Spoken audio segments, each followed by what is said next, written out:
Okay, so hey guys, and welcome back to another predictions video, and in today's video I'm going to be predicting the Strickland versus Dricus Du Plessis, the rematch.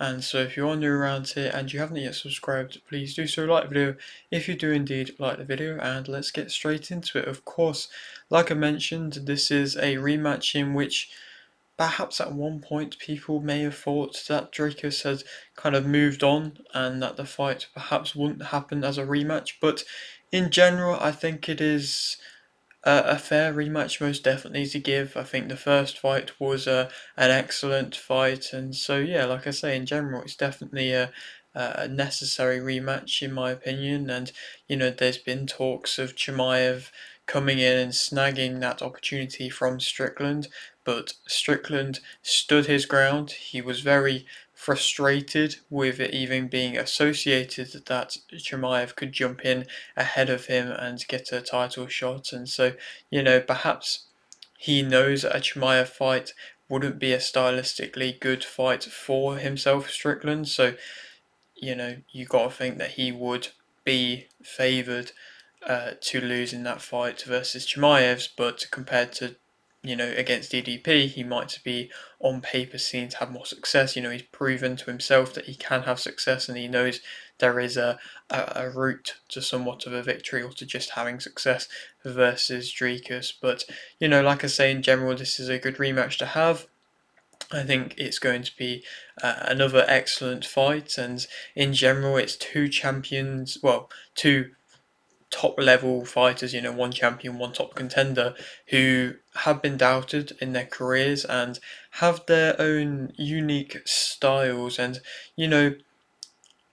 people have kind of said it and argued if the actual styles, especially of that of Dricus Du Plessis, is actually the level of a world champion as a UFC champion. Like, a lot of times he is kind of doubted, and similarly to that of Strickland, for the most part, he's been able to get through it. And so, yeah, he's definitely been questioned his style if it's at the level of that of a champion, and he's been able to prove a lot of people wrong multiple times, and it's impressive to see because his style is unique, it is awkward, it is tricky, it doesn't always look the best, but for the most part, at the moment, it seems like he's able to, still be able to get big wins and big results. And he's coming off two very big fights and very big wins and great performances. And, perhaps this could be another one for him, as, of course, this is for that UFC middleweight title. I suppose to give a complete overview of this fight, Du Plessis is 22-2 with 9 KOs and 11 submissions, and Strickland is 29-6 with 11 KOs and 4 submissions. Like I mentioned, this is for that UFC middleweight title. Du Plessis' last fight was a win via submission in round 4 versus Adesanya, and Strickland's last fight was a win via split decision versus Costa. Their first fight, of course, ended with Du Plessis winning via split decision.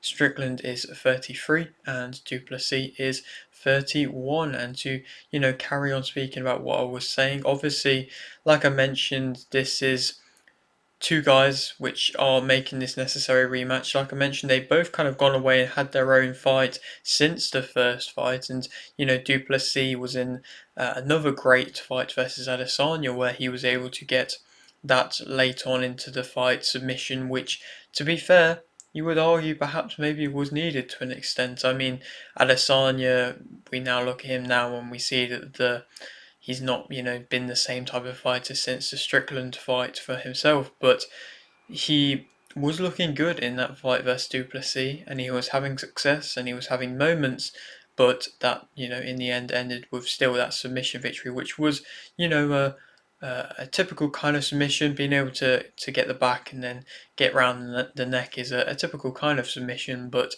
still the way he was able to execute it with the strength he has and with the speed he can get onto your back, it was still very impressive to see. And Strickland's last fight was against, like I mentioned, Paulo Costa, which was an interesting fight to even see made in the first place. Was it necessary as a fight? No. I mean, Costa was coming off the loss to Robert Whittaker, and then, before that, he fought 2 years before in 2022 where he fought Luke Rockhold and been able to get a win. But, you know, it just wasn't really a necessary fight. I think Costa maybe was just begging for a fight, or, and saw Strickland was there not fighting anybody, and Strickland perhaps wanted to keep active instead of carry on waiting around for Dricus to give him the rematch. And, you know, it was an interesting fight. It wasn't the craziest of fights. I mean, Strickland made it an entertaining finish as he normally does in his fights, and that gets the fans kind of more hyped up. But for the most part, it wasn't really the best of fights. Strickland looked good. I mean, the scorecards were stupid. One judge gave it 39-36 from what I believe to Costa, which is criminal, to be completely honest. I mean, it definitely should have been a unanimous decision, but yeah, in general, it was just a mere type of fight, to be honest. Nothing too crazy. And, Strickland's, I suppose, recent wins have been relatively close fights. I mean, they haven't been, the most convincing. Even the fight versus Adesanya, he had that big moment, but Adesanya had success as well at times, and so not all of his wins are the most convincing. I mean, a lot of his fights are close. Like I mentioned, that loss versus Du Plessis was a close fight as well. So he's typically in them closer fights. Perhaps that is stylistic wise. I think it probably is stylistic wise, but I think he does obviously a lot of talking on the mic, and that provides the most amount of entertainment, as well as mixed in with the fact that, like I mentioned, he likes to finish fights strong. And to be fair, this was branded as one of the biggest rivalries of 2024 with their kind of dust up in which they had in the crowd, but I think it's a bit of a fake rivalry, to be completely honest. I mean, I don't necessarily know, or maybe not a fake rivalry, but one that's not that bitter. It's not like a historic level UFC rivalry where they actually genuinely hate each other. I think it was just to build that hype, and I think you can get under Strickland's skin and be able to do that. And Strickland was tearing up in the press conference versus Du Plessis, just like he was, well, just like Adesanya was versus Du Plessis in their press conference. I don't necessarily know if what Du Plessis is saying is actually having that much of an effect, or if it's anything really too crazy. I know he touched upon his dad, which is, a bit out of bounds, and to be fair, I can't even remember what he touched upon with Adesanya to make him cry, but yeah, it was just interesting to see. Perhaps he's just fighting fighters that are a bit vulnerable mentally at the moment. But yeah, for the most part, that was just intriguing to see how he seemingly got some sort of power at the moment, and he's on a run of being able to make fighters tear up, which is, yeah, just not really something that you see too often, and it's interesting to see. And will he be able to do it again? Perhaps at the moment of recording this, the press conference hasn't happened yet, so maybe we'll have to wait and see. But yeah, in general, I don't necessarily know how much of an actual, true, deep kind of lying rivalry this is. Obviously, Du Plessis is putting South Africa on the map. I mean, in recent years, we've seen Africa and African UFC, MMA being put in on the map in general, and have so much more levels of success. I mean, we've seen Adesanya and Kamaru Usman and Francis Ngannou as well, all representing Africa, and being them kind of at one point three African brothers going and putting on excellent performances, all being champions and just looking so dominant. Obviously, that has dropped off quite a lot at the moment, and to be fair, Du Plessis is kind of the high flyer for his country. I always like seeing fighters who are able to really represent their country and, be a bit of a new country to get involved in their sport and have a lot of success whilst doing so. And there hasn't really been any kind of clear names to think about for the UFC from South Africa. So, in general, like I mentioned, Du Plessis is doing very well with that. But of course, this card is a card in which is in Australia. That's interesting to see what's in Australia. I suppose, when you look at it at the moment, there isn't really loads of clear OUS, Oceania talent at the moment. I mean, we see, of course, Adesanya lose. Kai Kara France isn't really main event worthy. There's a few other guys. Well, I mean, Volkanovski seemingly is going to fight Topuria in April, but that might be in Spain. If not, it might be in Europe. If not, it could be a big event in America. But Topuria is that kind of star, so they wouldn't want to have it in Australia most likely. And so, there's a few other names around that are, getting to that level to being able to be perhaps headlines at some point, but right now there isn't really enough Australian talent to really put on a huge event in Australia as of yet. So when you look, past the main and the co-main for a UFC pay-per-view, it is looking a little bit weak, and we're kind of coming off some really good, in my opinion, cards. The Makachev, even though it did end up being Moicano fight, was still a very good card, and the Israel Adesanya card was a very good card for a fight night as well. But yeah, I mean, this seemingly is a bit of a pay-per-view step down, in my opinion, on the level of talent. I'm sure it definitely could provide some entertaining fights still and some big moments, as we often see in the UFC and with their events. It often is, with the amount of fights in which they put on each event, there is going to be some big moments, and I'm sure we will see that. And in the end, we still have a big co-main and main event with two UFC titles on the line for both the fights, of course.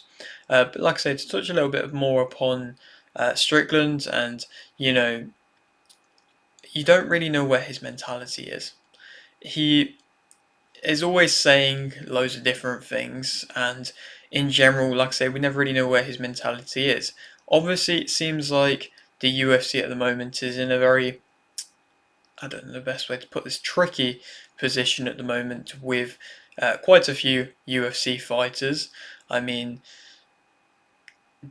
don't really want to say too much about it, but we've obviously, if you know the UFC and you know what's been going on, we've seen what's happened with Bryce Mitchell in recent days, in about the last week, in which is what he said and some of the crazy things he said. We've also seen, well, may have not seen some of the tweets in which Conor McGregor has been putting out. No surprise. It seems like he's been doing this for years. I mean, he has been doing this for years. His crazy tweets when he gets drunk, or I don't even know, on drugs or whatever, and he puts out these crazy tweets, but the levels are getting definitely worse, and I don't necessarily know how he is able to still keep going on with it and isn't really getting punished by the UFC. If that's just because they can't really do anything, I'm not too sure, but yeah, it seems like he's getting away with it. But then at the same time, like I say, Bryce Mitchell, he's really seemingly pissed off Dana White, but at the same time, Dana White doesn't really seem to be too bothered about cutting him. And I feel like fighters have been cut from the UFC for much less. I mean, Francis Ngannou asked for more money, and then he got cut from the UFC. Makayev, we never really knew properly what happened for him to get cut from the UFC. Perhaps he did some really bad things, but like I say, we never really know what happened. We just got told he was too hard to work with. So it's interesting to see how it seemingly, not to an extent, maybe one rule for one fighter, one rule for another. I don't know, but yeah, Bryce, that was, crazy. And Sean Strickland, again, is somebody else who has said some crazy things in his time as a UFC fighter. And, it's their opinions. And I suppose Dana White isn't there to be an opinionated, leader or, organization CEO who's going to stop their fighters from having the freedom of speech. But of course, Strickland's always going to campaign that freedom of speech, and perhaps it might get him into even more trouble in the future. And is that, again, another good reflection on the UFC brand? Probably not, but I suppose it seems like the UFC is not really too fussed to actually do too much about it at the moment. And, still Strickland, like I mentioned, he has these big beliefs. He has quite often Donald Trump coming and watching him fight. Is that for him? I'm not too sure. You'd probably think it would be for him, for Donald Trump to come to an event. So it'd be interesting to see if he actually comes to this one in Australia. Probably not, I doubt it, but I'm sure he, probably will actually be watching.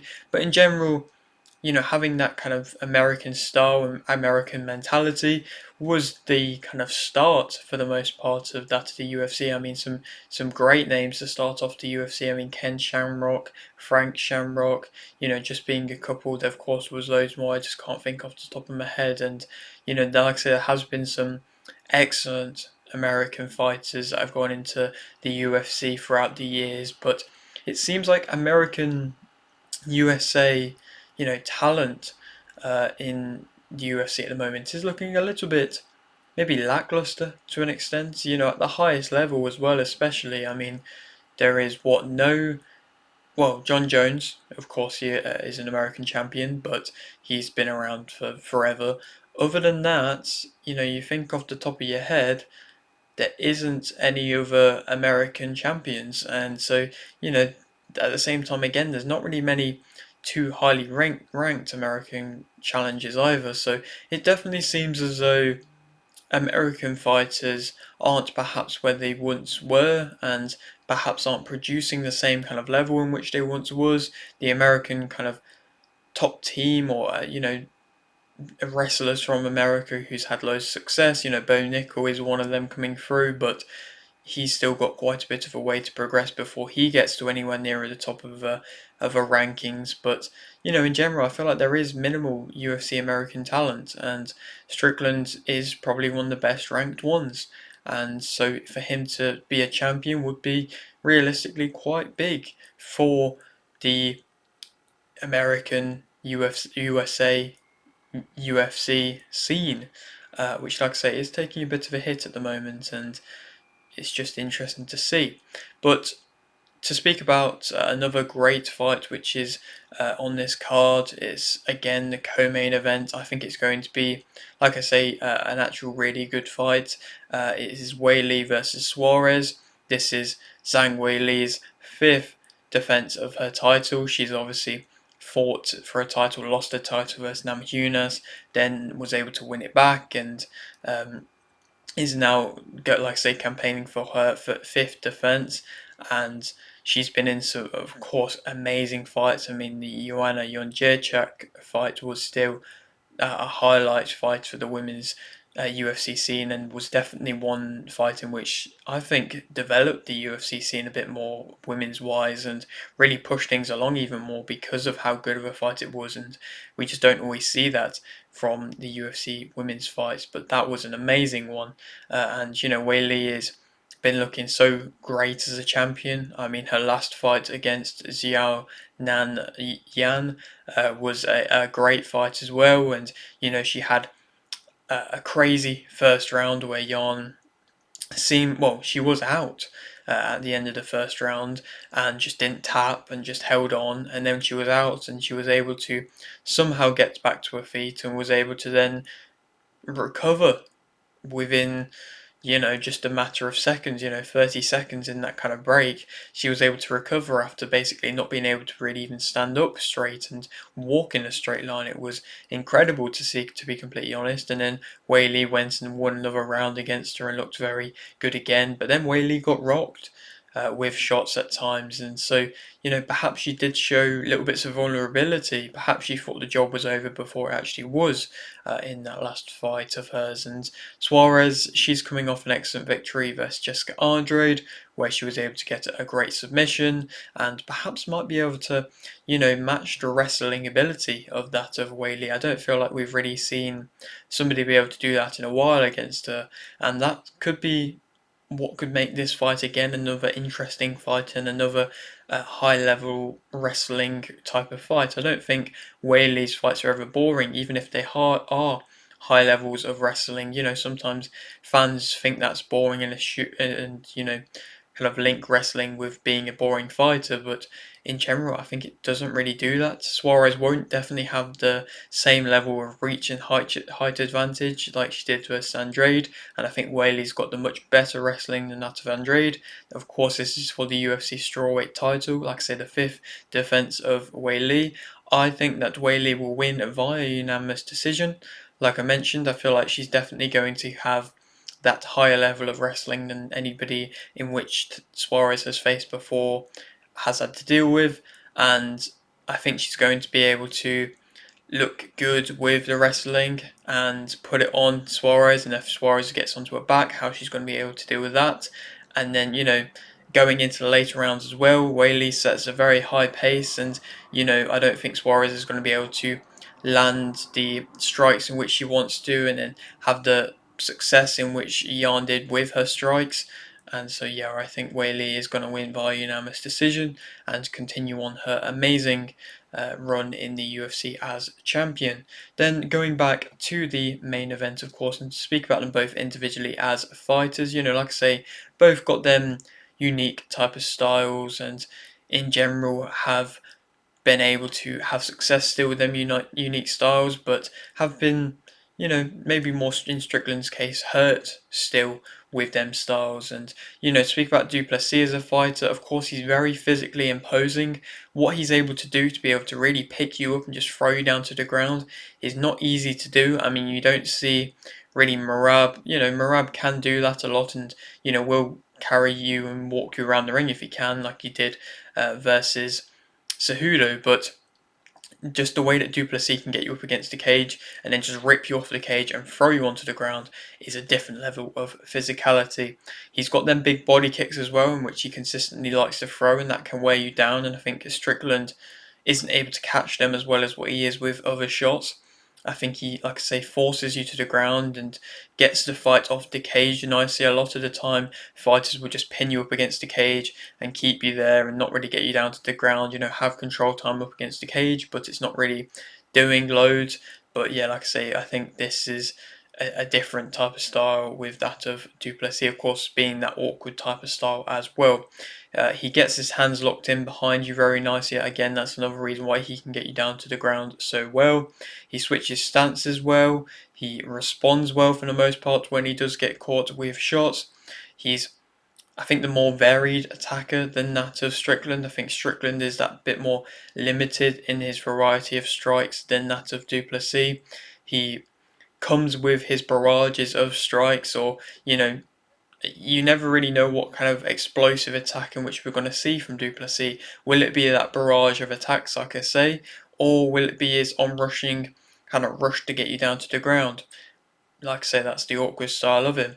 He works very well in a clinch, and I feel like even when he does miss, he's able to then, like I say, lock his hands in behind you and then just fling you down to the ground. It's very impressive in that way to see, because obviously he is rushing in and is defensively not really too aware of his surroundings. But if he can get to you, then he can, if he'll either land a big shot or he'll miss and then still be able to throw you to the ground. It's something in which he, in my opinion, doesn't get enough respect for how well he does that. And in general, Strickland definitely does stay in range, and so he's not really, Du Plessis doesn't always have to come too far with his explosive attacks to be able to, get up close to you and to get you into a clinch if needs be, or land a big shot if he can do. He controls the fight very well and often will make the fight, like I say, fight at his pace. Even if he is in a bad position, he will be able to throw you down to the ground. And in general, like I say, he is very explosive. Negatives about him, I think his balance is something in which has been shown as a bit of, vulnerability. It seems like he can be a little bit wobbly on his feet at times, not by him getting caught with shots, just when he gets kind of forced to do a lot of movement on the back foot or anything like that. He can look like his balance is off, and in general his defensive footwork is very poor. Of course, he has these on-rushing attacks, so he can definitely walk on and come on to shots, and a lot of the time Strickland was able to have success with the jab of his against Du Plessis because he was just continuously getting walked onto. It's not going to discourage Du Plessis getting caught with a jab because it's not the most powerful. In general, Strickland isn't the most powerful of strikers, but it's just consistently going to be landing when he is trying to come in. He ducks his head down a lot, so he's not always, watching what he's even doing when he comes in with these on-rushing attacks. He overcommits and really does lunge in quite wildly, and it is very reckless and it's very wide, and he has very kind of seeable shots in that way. So if you can, like I say, read that and see them coming, Adesanya was able to do that quite well and was able to make him look quite silly at times by him just missing by so much. He tires more, in my opinion, than that of Strickland does, and I think in his last fight, he did tire versus Adesanya. Same with the fight versus Strickland, but he just knows how to fight when tired, which I suppose is credit to him. But like I say, it's still, he does tire more than that of Strickland. He can't attack with his high guard. He's either kind of got that high guard which is completely covering his face and he's not attacking anything, or he's just coming forward with his barrage of whatever he's going to be throwing. So in general, there's not really too much of an in between where he's actually keeping his hands up and then able to, throw shots whilst doing that. Similarly to like how Strickland fights, he never really hesitates and never really kind of feints too much with his work. He can be seen from afar, like I mentioned, and his takedown variety, it is a bit limited, and it's same with his submission variety. It is a little bit limited. I think he'll go for a rear naked choke. If he can't get onto that, then he is a bit limited. Like I say, with them submission attempts, how he's going to be able to land them. Takedown variety, for the most part, he's going to go for them, getting around the back, locking in his hands and getting you down from that way. But I suppose it is a little bit more varied, but it's nothing crazy. It's not like the Dagestani wrestlers that we see. Strickland, as a fighter, he can walk you down, but he also can fight on the back foot at the same time. Against Costa, he was willingly walking him down for pretty much all of the fight, but against Du Plessis, for the most part, he was on the back foot. And so, yeah, like I say, he can willingly fight on both. He has very good range management and finds his range excellently. That's something in which he has to be given a lot of credit for. He was, like I say, really able to have a lot of success with the jab versus Du Plessis, and it's a very nice jab as well. And a lot of his work will lead off that jab at the same time. He's composed, he's definitely relaxed in his work. He catches shots typically quite well with his Philly shell type of style. He resets well. He's got solid takedown defense. He does have solid takedown defense, but I suppose it shows the levels in which there is, because Dricus was still able to get him down to the ground and still able to have success, even though, like I say, Strickland does have good takedown defense. He's got a good chin. Of course, Pereira was able to really rock him and hurt him and knock him out, but for the most part, he has got a good chin. Both of these guys do and are able to both take a big shot. He is going to be able to go through the whole rounds very well. And like I say, for the most part, we'll have that kind of big outburst of attacks going into the final few seconds. And it seems like he is, fired up and fueled up when he wants to be. And I think in general, I think he is a bit more fired up, and his fired up attacks are actually his most varied attacks and his most exciting attacks when he comes forward, seemingly pumped up and wanting to let go his hands and kicks. It's nice, but we would like to see them more fired up attacks a little bit more often. He is the more disciplined, of course, which I suppose goes against his attitudes outside of the cage. He's the more accurate. He's got the very nice straight kicks. Dracus has the body kicks, which kind of go off to the side, but Strickland has some good push kicks, which he lands in the centre, which is nice. He finds his range, like I say, very well, and he does, like I mentioned, have them big finishes. Negatives about him, I think he definitely does stand tall, and Du Plessis has that weird kind of stance in which it looks a little bit like slunched over, but it seems to work for him. But yeah, Strickland is definitely standing tall, so he is, of course, a big target to be there to be hit. Going for takedowns, he definitely won't really go for takedowns too much, and so he was kind of willingly letting Du Plessis not take him down, but be the one to go for more takedown attempts than that of him. He has, like I said, a lesser striking variety. He has his chin in the air quite a lot of times. He can be going back in straight lines quite often. He can take overhands quite often. Like I say, for the most part, he is able to catch shots, but overhands are a little bit different. When you've got that Philly shell, you can't really catch an overhand quite as well, especially if you're on rushing with the attacks of that of Du Plessis. I don't think his reactions or anything too crazy. Strickland's, he accepts the back foot, like I say, and did that willingly against Du Plessis in the first fight. I don't think he fights in close especially well. I think, of course, he is much more comfortable at mid-range than that of Du Plessis, who is much more comfortable in close. He can kind of waft his punches if he gets caught a little bit. So if he gets caught with a big, nice shot, then he's kind of wafting his punches back, other than, trying to go for them counters. It is a bit more, like I say, just wafty his shots. He has the lesser power out of the two. That's been kind of clearly shown. And, of course, he was able to hurt Adesanya in their fight, but Adesanya has been hurt. It was the first time that we saw Adesanya hurt, so maybe he did start something there, but for the most part, I think he does have the lesser power out of the two. And of course, he stays in range too long. Like I've mentioned, Du Plessis doesn't have too far to move to be able to land his strikes, or be able to get to him with them on rushing attacks of his.